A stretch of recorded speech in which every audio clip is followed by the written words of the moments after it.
The problem with relying on importation actually, and I have always explained this, is the fact that when we rely on foreign sources of our commodities, be it food and others, we actually take away from the local producers the opportunity of making money.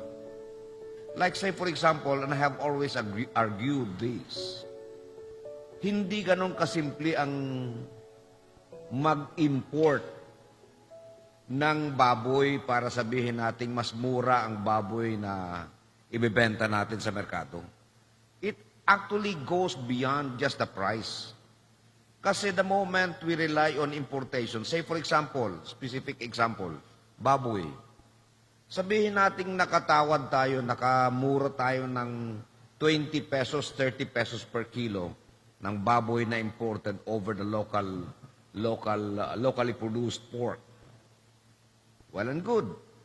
But did you know that ang involved sa hog industry sa Pilipinas actually, or rice industry for that matter, or other agricultural commodities, hindi lang yung producer.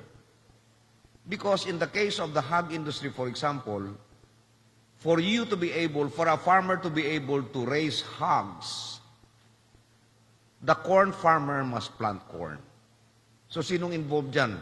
Yung tractor operator, yung laborer, yung farmer, yung truck driver na maghakot ng mais, yung feed mill, yung empleyado ng feed mill, yung truck driver na mag-deliver ng feeds, yung empleyado ng tindahan na nagbebenta ng feeds, yung matadero na pwedeng magdala ng extra na mga tinadtad na baboy pa uwi para maging ulam nila.